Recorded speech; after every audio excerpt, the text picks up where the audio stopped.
too. Hang tight, because I know you finna go there. I don't care what like me and Rick on the players ball, right? I don't care nothing about that other shit, right? As long as we plug in with the business, and when it comes to the business, Rick got priority. I'm ready when he ready. I ain't putting him on no clock. You know, I ain't telling him you need to do this by Sunday. You know, he a grown ass motherfucking man, right? So I'm not keeping tabs on you to the degree to where I'm making him feel like he a regular motherfucker, just like motherfuckers that ain't plugged in with me. You know, if you got a personal relationship, even if that extends into business, then there's a certain priority level that comes with that. You know, there's a certain kind of, I'm come before everybody else. That's what I'm thinking. You know, if me and Rick got some shit going on, Rick come before everybody else. If me and Rick got some shit going on, I come before everybody else. Okay, and real quick, it's 892 of you nosy motherfuckers in here. Tap my Uncle Daddy screen, get his live goal up, hit his live goal, gift the host, gift the co-host. When you see Kev, you see Rick. When you see Rick, you see Kev, and you damn sure gonna see iHeart. But goddamn, tap the screen. Okay, this is good to me. Come on, keep going. So with Kev, with what Kev just said, HB, we were talking about how, I don't know that if this was the breakdown between you and Braid. But that whole T thing, because I wasn't there in that live when she was in the comments. Was that the starting of the real breakdown of where we got to today with that? And it started on the back end. It started on the back end with constant phone calls about dumb crash dummy missions. I'm not with that. If a person hasn't been mentioning me and I haven't been mentioning them, I'm not waking up no kingdom to start with them on behalf of you. I think it started with the peach icon thing. Certain things started back in Atlanta, but I think it started with the peach thing. You wanted me to go about dealing with the peach thing a whole different way than I did. I felt like approaching it with peace because I felt like Peach was looking for a problem. So it would have been more strategic of you to, not give him what he wanted. You talking about you confused about me being nice and cordial. No, I'm just saying. You see that he's trying to trap you, stupid. You know what I mean? Like, stop being argumentative. Stop doing all that, especially if you're trying to start some type of business or whatever, and just agree to disagree and move the hell on. And that's what it feels like to me. That's what it is. Was the switch kind of abrupt? The personal or, the kind of, let's put this together type of shit to switching over to it's strictly about business. Was that kind of abrupt for you? He's told me on the back end and on the front end, his platform is just as much mine as it is his. So I was always given the okay to protect myself when I was in there. So if I'm being trolled, I would mute or block accounts. Absolutely. All of a sudden, it's an issue when I won't eat Peach up like you want me to eat Peach up. Were you in here when we just talked about that? Were you in here when we just talked about that? See, understand something. Me and Rick, when Rick over here, if it's like it's 800-900 something of y'all in here, if Rick block one of y'all or mute y'all, don't come to me, talk to me shit. Don't come complain to me. If I unblock you, that's my decision. But if he block your ass, that's his decision. If I go back and unblock you, that's on me. But if he go back and unblock you on his shit, that's on him. But I got the right to block him over here on my shit. He got the right to block anybody on my shit. That's how that shit's supposed to That's move. how that shit rock, for sure. I'm with you when you're right, goddamn. Okay. That's what I thought, because my thing is this: you allowing people with 2 to 3 followers, proxying people like that to troll me. You willing to get me out the way for troll accounts that ain't even gonna come up and speak to your ass because you don't want them blocked or muted or whatever the case may be. Then he also stated he had a conversation with Tea Time on the back end. You know how me and her relationship is. And she told him she would never do any type of business. I don't know what business she could do with him. The bitch make coloring books, but she would never have any type of business with him because of who he's affiliated with. First of all, Braid ain't got no business. He ain't doing no business other than plaiting hair. And she makes coloring books. So I'm just confused about what business is there that I'm in the way of? You guys aren't doing anything.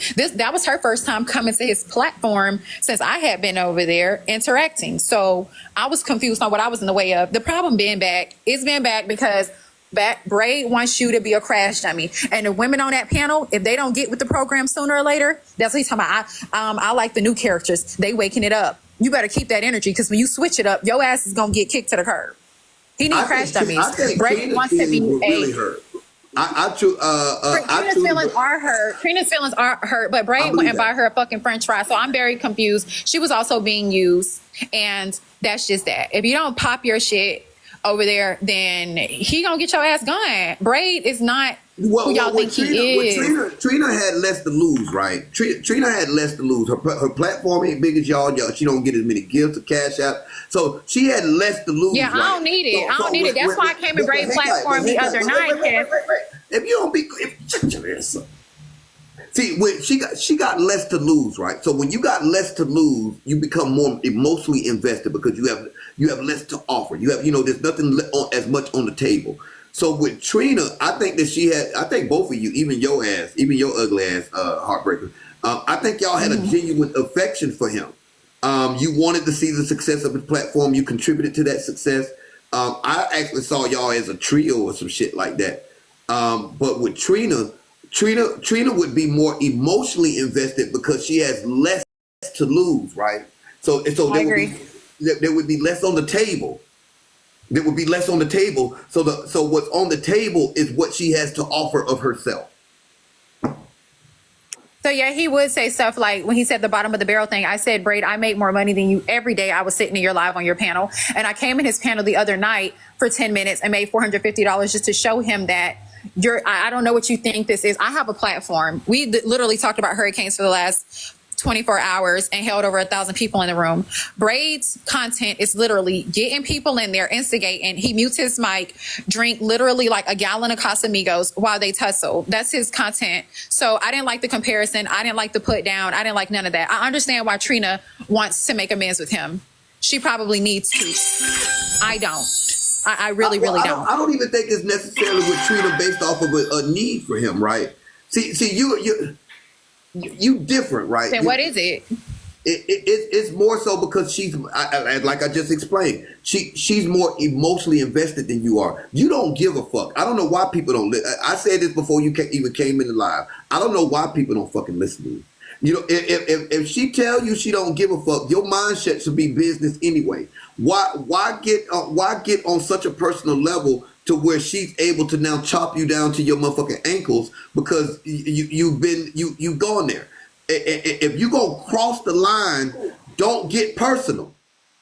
If you're gonna be willing to cross the line with a motherfucker, you don't get personal. Don't give them no ammunition to use against you when shit go wrong. If you gonna cross the line, and that go for whether it's HB or Braid King. I don't know who got information on who, but if I'm gonna cross the line with Rick, I'm not gonna get personal with Rick, and now he got shit to use against me when shit go wrong.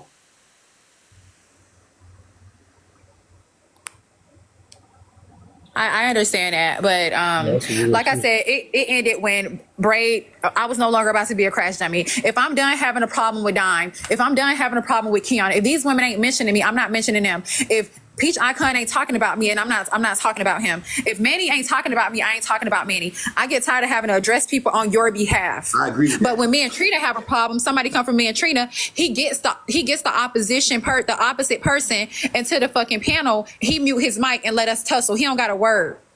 No, I agree. He don't have nothing to say.